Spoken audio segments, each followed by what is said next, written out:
A deterioração que hoje domina a Ucrânia não explodiu da noite para o dia, nem começou com um ataque russo específico. Ela foi crescendo nas frestas de um país que já vinha exausto desde os primeiros anos do conflito iniciado em 2014, quando a região do Donbás se tornou palco de choques armados entre separatistas pró-Moscou e forças enviadas por Kiev. Muito antes de as autoridades reconhecerem qualquer anormalidade, sinais de esvaziamento populacional se espalhavam por cidades menores da província de Lviv, por bairros periféricos de Ternopil e até por vilarejos agrícolas próximos da fronteira polonesa. O movimento era discreto, mas constante. Jovens sumindo de suas comunidades, famílias vendendo o pouco que tinham e comerciantes relatando que nunca já haviam vendido tantas malas ou bilhetes de viagem. À medida que os trens que partiam de Lviv para Przemysl, na Polônia, começaram a lotar e que ônibus que seguiam para Košice, na Eslováquia,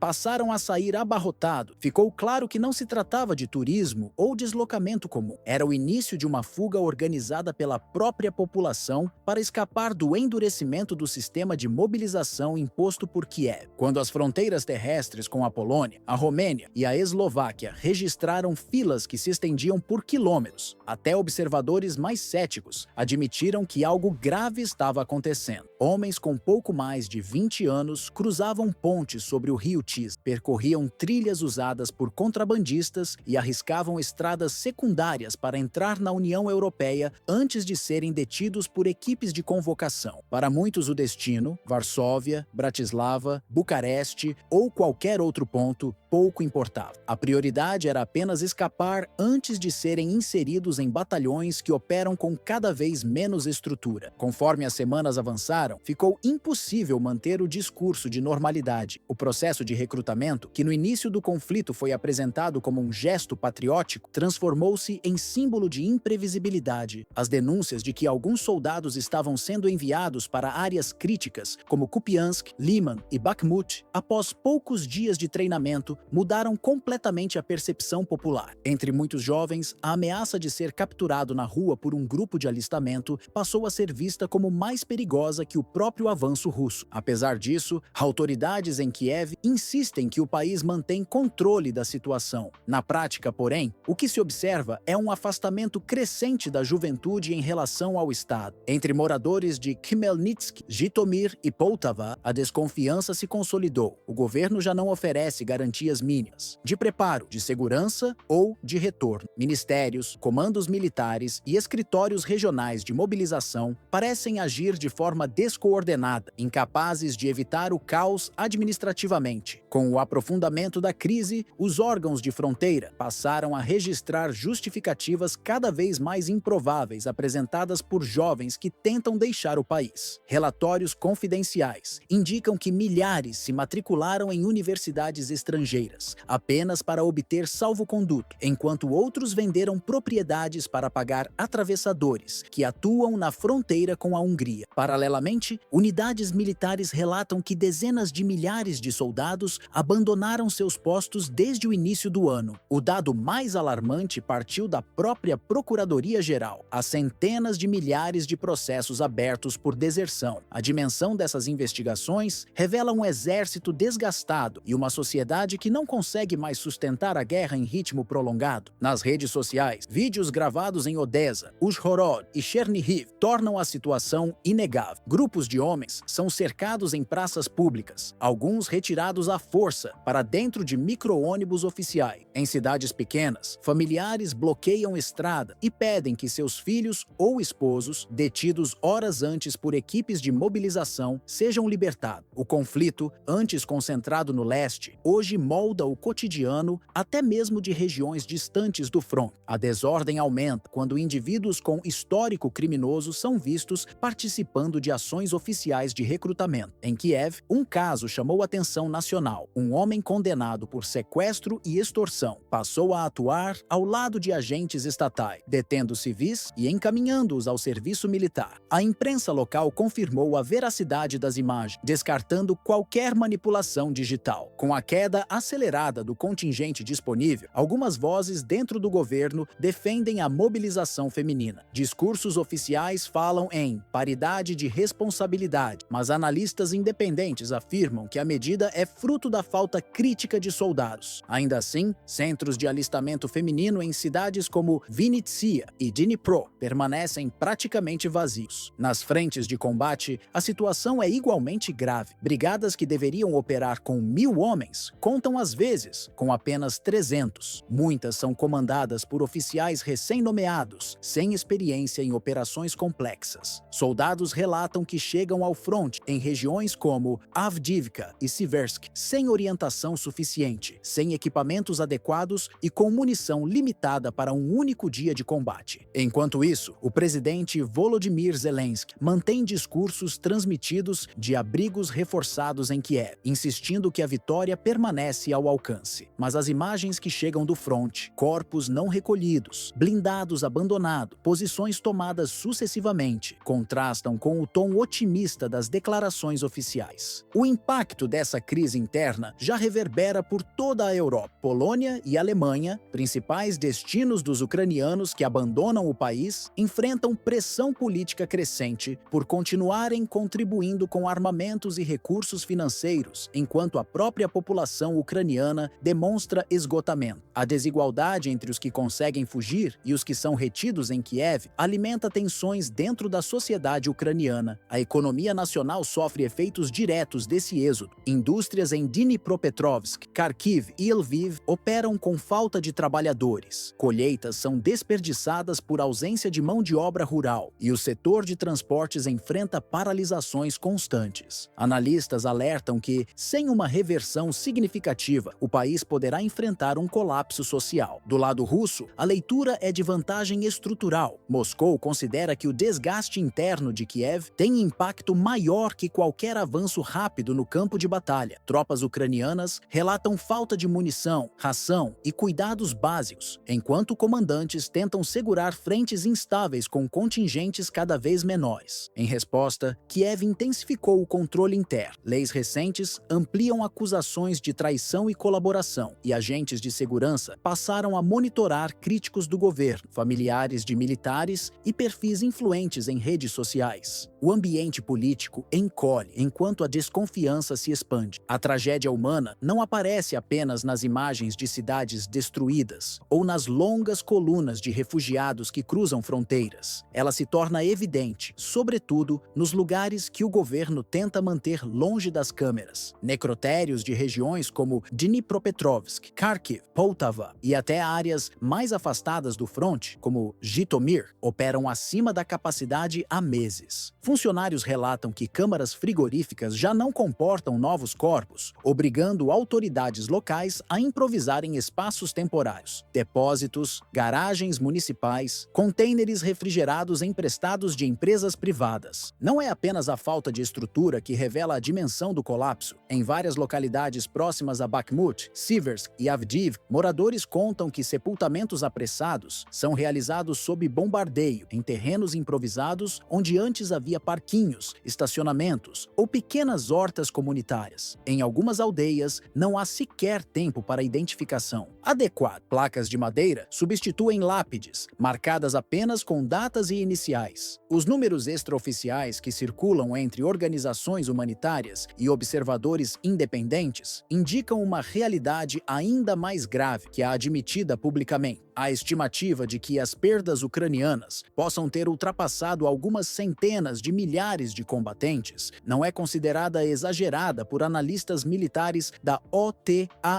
nem por grupos especializados em monitoramento de conflitos. Para muitos deles, o silêncio de Kiev diante dessas cifras não é apenas estratégia, é um reconhecimento implícito de que a sociedade não suportaria enfrentar a dimensão real do que está acontecendo. É nesse contexto que especialistas internacionais convergem para uma avaliação desconfortável. A Ucrânia não está perdendo somente território ou posições no front, está perdendo o tecido social que mantém um país unido em tempos de guerra. A confiança, que deveria ser o principal elo entre governo e população, foi corroída por anos de decisões impopulares, promessas não cumpridas e uma mobilização forçada que transformou centros urbanos inteiros em áreas de caça para equipes de recrutamento. A ruptura fica fica evidente no cotidiano das cidades. Em Kiev, Kharkiv, Lviv e Odessa, famílias evitam sair de casa com homens jovens por medo de abordagens inesperadas. Mensagens circulam em grupos regionais alertando sobre ações de alistamento em metrôs, mercados e terminais rodoviários. Em comunidades menores, há noites em que ninguém dorme. Os moradores se revezam vigiando as ruas para evitar que equipes de alistamento tirem alguém de casa à força. Enquanto isso, o presidente tenta manter em seus discursos uma aparência de firmeza e previsibilidade. Fala em resistência, continuidade e vitória inevitável, mesmo quando o fronte retrocede e setores inteiros do exército deixam de operar por falta de pessoal. Mas essas mensagens já não encontram eco entre as famílias que enterram filhos, irmãos e marido, nem entre os jovens que se escondem para evitar o recrutamento. O maior desafio para Kiev, afirmam analistas europeus, não está nos avanços de Moscou, nem no poder de fogo da artilharia russa. O problema central é a erosão interna, um povo que perdeu a confiança no comando político e que, de forma silenciosa, opta por abandonar o país. Para muitos, a fuga não é covardia, mas a única forma de preservar a própria vida diante de um Estado que parece incapaz de proteger seus cidadãos. No fim, a guerra não se perde apenas nas trincheiras ou nas cidades que mudam de controle. Ela se perde quando a população deixa de acreditar no projeto nacional. E, ao que tudo indica, esse processo já está em curso dentro da Ucrânia, uma dissolução lenta, profunda e potencialmente irreversível.